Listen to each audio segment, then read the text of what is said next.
TV ప్రేక్షక మహాశయులకు నవరాత్రి మహోత్సవాల ఆహ్వానం. శరత్కాలే మహాపూజ క్రియతే రాజవాసి. శరత్కాలంలో అమ్మవారిని ఎవరైతే అమ్మవారి మహత్వం తెలుసుకుని భక్తి శ్రద్ధల చేత అమ్మవారిని ఆరాధన చేస్తారో వారికి అమ్మవారు అనేక శుభములను ప్రసాదింపజేసి వారిలో ఉన్న దుర్గుణాలను దుర్గతులను నివారణ చేస్తారు. ఎందుకంటే దుర్గాదేవి. దుర్గా అంటేనే దుర్గే స్మృతా హరసి భీతిమశేషజంతో స్వస్తి స్మృతామీవ శుభాన్వవాసి దారిద్ర్య దుఃఖ భయహారిణి శాస్త్రన్యా సర్వోపకారకరణాయ.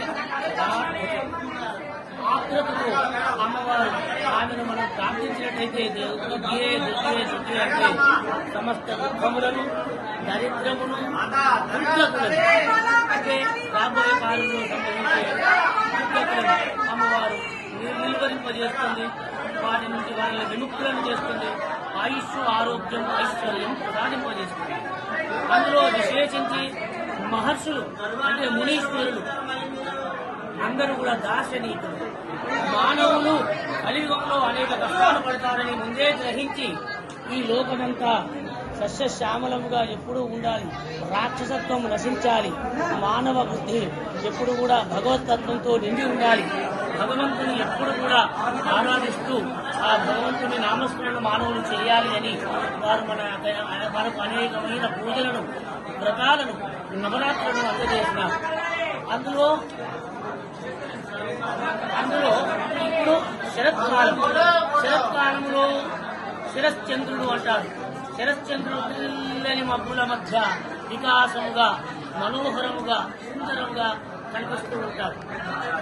అలాగే నిన్నటి వరకు శ్రావణ భాద్రపదాలలో నల్లటి మబ్బులు అనేక వర్షములను మోసుకువచ్చి సృష్టిని కురివింపజేసి ఈ లోకానికి కావలసిన జలాన్ని ధారను అందజేసి తర్వాత మబ్బులు తెల్లగా మారిపోతారు శరత్కాలంలో కూడా. అయితే ఇది వర్షాలు కురిచినప్పుడు మరి నీరు కూడా కలుషితమైన నీరు మంచినీరు రెండు కలిసిపోతాయి. కాబట్టే విఘ్నేశ్వరుని మనం ఆరాధిస్తాము. 21 పత్రములు 21 రకములైన ఔషధోదత్వం కలిగిన పత్రములు శమీ పత్రము, మారేడు పత్రము, బిల్వ ఇట్లా 21 రకాల పత్రములను నీటిలో వినాయకునితో పాటు నిమజ్జన చేసి నీటిని తెలియకుండానే శుద్ధి చేస్తాం. మరి ఇప్పుడు పత్రు వేసినాము బ్రతుకమ్మ ఇప్పుడు జరిగే బ్రతుకు పూలతో ఇంకా జలాన్ని దియ్యదనాన్ని అందజేస్తారు అని మహర్షులు మనకు ఈ పండుగలను ఈ పరిజ్ఞానాన్ని మనకు చక్కగా అందజేసినారు. ఇప్పుడు అమ్మవారిని ఆరాధిస్తే యముడు 2 కోరలు చాసుకుంటాడు. ఒక కోర యముడు కాబట్టి మృత్యువు భయము మనిషికి కలుగుతుంది. అనేక దుస్వప్నములు అనేక కళలు పడతాయి. మనిషి భయంతో భీతులుతాడని అప్పుడు నవదుర్గలను నవరాత్రుల్లో ఆరాధింపజేసినదై మనకు ఈ నవరాత్రులు అందజేసినారు. 9 రోజులు 9 రకాలుగా అమ్మవారు మనకు కనిపిస్తుంది.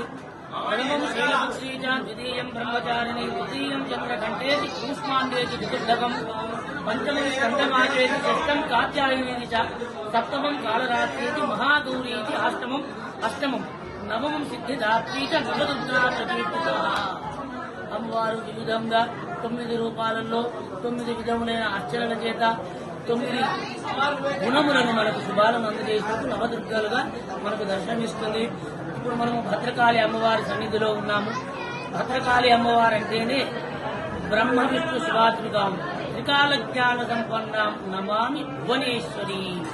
ఈ భూమండలానికి అందరి కూడా అమ్మవారి మూడు శక్తులను బ్రహ్మ విష్ణు శివాత్మికం మహాకాళి, మహాలక్ష్మి, మహాసరస్వతి 3 రూపాలు కలిపితేనే భద్రకాళిగా అమ్మవారిని ఏకకాలంలో 3 అమ్ములను పూజించాలి అంటే భద్రకాళి అమ్మవారిని ఆరాధిస్తే మనకు 3 మూర్తులను ఇటు ఆరాధించినట్టే. మన గుళ్ళోకి వచ్చేసరికి అమ్మవారిని మొట్టమొదటి రోజు అంటే బాగా సుందరిగా అమ్మవారిని మనం పూజించడం జరిగినది. ఈ రోజు 2వ రోజు అన్నపూర్ణేశ్వరిగా అమ్మవారిని ఆరాధిస్తున్నాం. అన్నపూర్ణే సదాపూర్ణే శంకర ప్రధానవల్లభ జ్ఞాన వైరాగ్య సిద్ధ్యర్థం భిక్షాం దేహి చ పార్వతి. మాతా చ పార్వతీదేవి, పితా దేవో మహేశ్వర, బాంధవా శుభభక్తాశ్చ స్వదేశో భువనత్రయం. శంకర భగవత్పాదులు చెప్పినారు, అన్నపూర్ణాదేవిని ఎవరైతే భక్తి శ్రద్ధలతో ఆరాధిస్తారో వారికి ఇహలోకంలో ఎప్పుడు అన్న వస్త్రముల కొరత రాకుండా వారిని సదా నేను రక్షిస్తాను అని జగన్మాత మనకు తెలుపకనే తెలిపినది. అలాగే రేపు గాయత్రిగా, 4వ రోజు లక్ష్మీదేవిగా, 5వ రోజు రాజరాజేశ్వరిగా, 6వ రోజు భవానీగా, 7వ రోజు సరస్వతిగా, 8వ రోజు దుర్గాగా, 9వ రోజు సిద్ధిదాత్రిగా మనకు అమ్మవారు రూపాలలో కనిపిస్తుంది.